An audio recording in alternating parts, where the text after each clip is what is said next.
Hello, and welcome to another episode of A Spoonful of Species, your go-to place for conservation through baking. My name is Kaitlyn, and I'm an interpretive naturalist with years of experience telling the stories of animals, both aquatic and terrestrial. I'm also an avid baker, so each week I bake an animal-themed dessert and then discuss the conservation stories for the animal and hopefully help you learn a few fun facts along the way. This week, I made Australian frog cakes.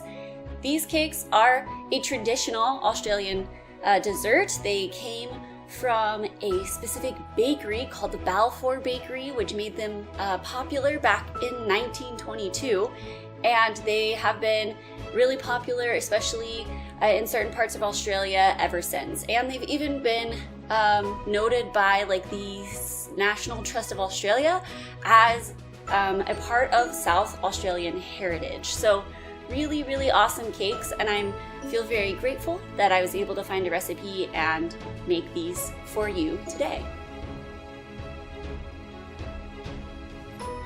To make your Australian frog cake, you will need 25 grams of butter melted, 125 grams of flour, 125 grams of sugar, 4 eggs, a pinch of salt, and some jam to put between the layers. To make your Australian frog cake, first prepare a baking pan by greasing it and putting parchment paper along the bottom. Preheat your oven to 375 degrees and simmer a pan of water on the stove. Place another pan or heat-proof bowl on top without touching the water underneath, and then add your eggs and sugar. Over the simmering water, stir your eggs and sugar, whisking until the mixture pales and triples in volume, approximately 7 to 10 minutes. Remove from heat and allow to cool to about 110 degrees, then pour in the melted butter, folding it in a little at a time. Fold in your flour and salt, and when completely combined, pour it into the baking pan. Bake at 375 degrees for approximately 25 minutes, or less if you're using a larger tin. Then cool and cut into cubes with a layer of jam placed halfway between the cube.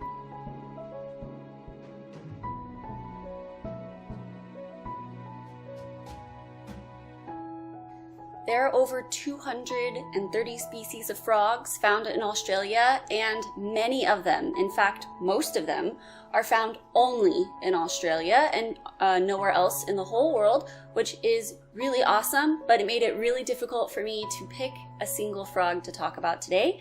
So instead, I'll tell you the basics of frogs, and then I picked a couple of my favorite species from Australia. So before we talk Australian frogs, let's talk frogs in general. Frogs are amphibians. So amphibians are animals that spend part of their life, usually the beginning of it, in the water with gills so they breathe water, and then part of their life on land or outside of the water.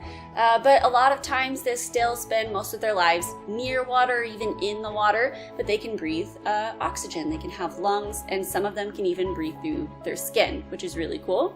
There are more than 7,000 species of frogs on the planet, and amphibians in general are really awesome creatures, but frogs, in my opinion, super awesome. So they can breathe through their skin as long as their skin stays nice and moist, even underwater, which is really cool. They actually don't breathe the same way that you or I do if they use their lungs. Instead, they kind of force air into their lungs by poofing up their necks, and then it forces air into their lungs, which is also how they can get oxygen. Super awesome. They have amazing eyesight. They can see above and below water. They have a special eyelid that goes over their eye called a nictitating membrane that helps them see underwater and also helps protect their eyes and keep them nice and moist. They also have great hearing, and they can hear above and below water as well. So if you've ever seen a frog, you've probably noticed a little circle right behind their eyes. That's actually their ears. They don't have ears like we do. Instead, their tympanic membrane, or their eardrum, is actually right on the outside of their head, sometimes covered in a thin layer of skin, or sometimes just right there. So don't poke a frog there, but really cool that they can hear so well, and that they have those membranes that you can actually see. the position of frogs' eyes on their heads and how big and round they are actually helps them see up to 360 degrees, which is really awesome. And they have really cool life cycles. So like I mentioned before, amphibians spend part of their time in water and then some of their time on land. But their life cycle starts as an egg. Usually the female will lay the egg in the water, or a bunch of them at a time. Sometimes they protect them, sometimes they leave them alone. And when they hatch, they actually hatch and they almost look like fish fry, so like teeny little fish. They have long tails, they have rounded bodies, and they breathe through gills. Slowly, over a course of time, they metamorphose, they change into the beautiful frogs that we know and love. And about halfway through, they look a little silly. They have legs like a frog. They are starting to get the eyes like a frog. They have the traditional frog shape, but they still have a really long tail, which is really cute in my opinion.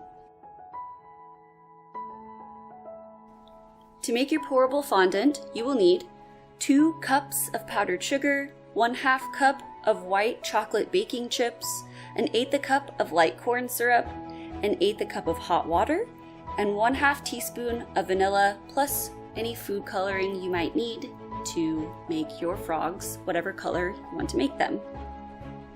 To make your pourable fondant, first melt your white chocolate, baking chocolates in the microwave 30 seconds at a time until completely melted. Sift your powdered sugar into a mixing bowl and mix in the corn syrup and hot water on medium or low speed.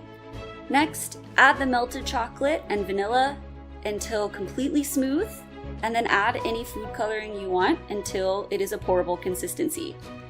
The mixture works best at approximately 100 degrees Fahrenheit, so if it seems too thick, you can heat over a low heat and add about a tablespoon of water at a time until it is the right temperature and consistency.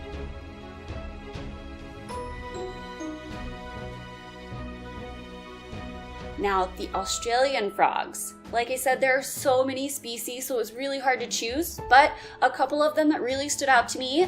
Number 1 is called the pourable frog. They are beautiful black and yellow, and they're named for their beautiful stripes that kind of look like the indigenous folks who like to dance with face paint, and so it's named after that specific paint that they wear while they're dancing. So the pourable frog is really awesome, black and yellow frog that is really tiny. They are only about 2 to 3 centimeters in length, so about the size of a paper clip, and these little frogs, unfortunately, are critically endangered. They're not doing very well in the wild, and there's a lot of work being done to try and help them.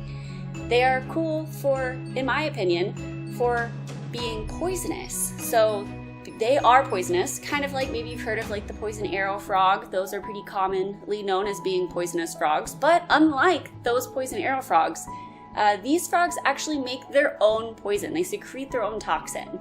So poison arrow frogs actually get their poison from the poisonous ants that they eat, so from their food.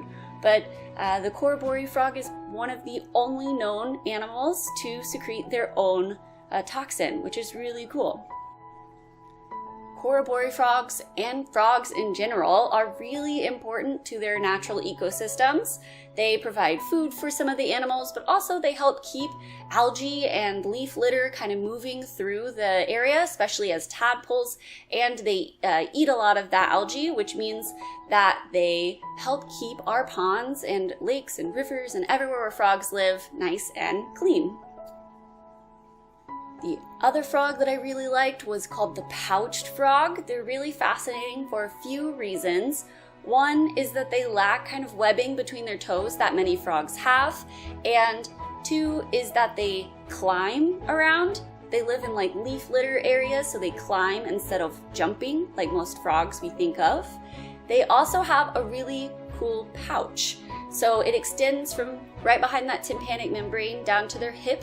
That hip pouch is used by the males to hold the tadpoles, not the eggs, but the tadpoles of the female. So whenever the female lays her eggs, both the male and the female, they will kind of guard it. And they don't lay their eggs in the water like most frogs do, but instead lay it on some leaves or under some leaf litter where it's still kind of moist, but isn't going to be wet like it would be if it were in the water. And when those little tiny eggs hatch into tadpoles, then the male puts them in his pouch like a little marsupial and carries them around with him until they are fully frogs, and then they climb out of the pouch and move on.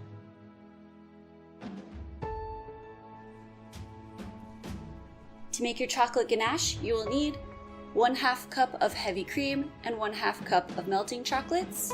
Simply melt them in the microwave, mix them together, cool until cool to the touch, then place in a mixer and whisk until you have the right consistency. I then froze mine to make it easier to put on top of my Australian frog cakes, but you can use the cooled whipped ganache any way that you like. As long as it works for you, it should be fine.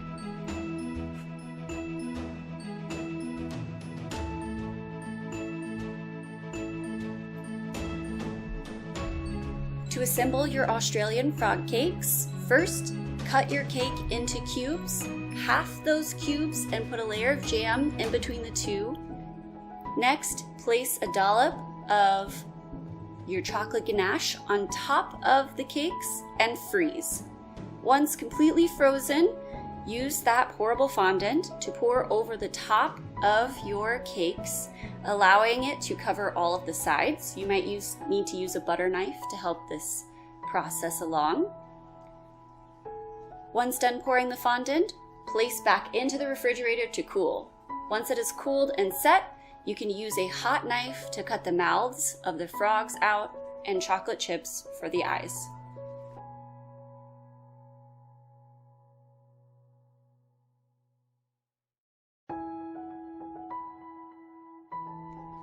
Unfortunately, frog populations all over the world are in decline, and it's because of a few reasons. One, invasive species bring invasive animals that might eat the frogs or might even remove some of the food that they need to survive. Also, habitat destruction is always a big one. There's less and less fresh water for these frogs to live around, which means that there's less and less places for them to survive. So their populations are in decline. But third, and maybe most important, is there is a specific fungus that is going around the whole world. It is called the chytrid fungus, and this fungus is attacking frogs all over and basically decimating populations. So this is a huge problem for frogs, not just in Australia, but all over the world. And so research is being done basically everywhere to try and find out what we can do about this fungus and how we can help protect frogs, both in Australia and around the world. One such place is the University of Newcastle. They are doing tons of research on this fungus, on how to protect frogs. And some of the research includes trying to discover if certain salt water or the amount of salinity in water would affect the fungus and maybe make it less potent to frogs, because they think that they've found that some frogs near the ocean are doing better than frogs more inland and away from that salinity. So that's a possibility they're looking into. And number two, they're looking into cloning frogs and preserving specimens in like cryogenic freezers, which sounds very Jurassic Park. But the reason why they're trying to do that is to help preserve genetic diversity of frogs, especially if they're going to start some breeding programs for them in the future and releasing frogs back out into the wild. They still want their genetic diversity to be as good as it possibly can be. Another conservation society called the Taronga Conservation Society of Australia helps breed endangered species like the Corroboree frog and release them back out into the wild so that their species can continue growing and to increase their genetic diversity as their population declines. The Nature Conservancy of Australia has plenty of suggestions about what you can do from right at your home to help frog species everywhere. And this isn't just for Australia, it holds true no matter where you live. So number one, you can grow native plants. Growing native plants attracts native species, including the bugs that our frogs like to eat. You can either put in a small native pond with some native fishes in there so that the frogs have a place to live, or you can even just help clean up native ponds that are near you, wherever you live. And 3, you can provide them with lots of leaf litter and logs and nice, cool, moist places to live. So a lot of people like to keep their lawns nice and pristine, and that's fine. But if you've got just a little patch of your backyard that you can leave all that leaf litter during fall, or you can leave the logs and sticks so that these animals have a place to live, that's awesome. Because while we need a place to live, so do they. And when you can protect species right at home, that's the best thing you can do. This has been another episode of A Spoonful of Species. If you like what you saw, like and subscribe so that we can continue to take a bite out of conservation every week.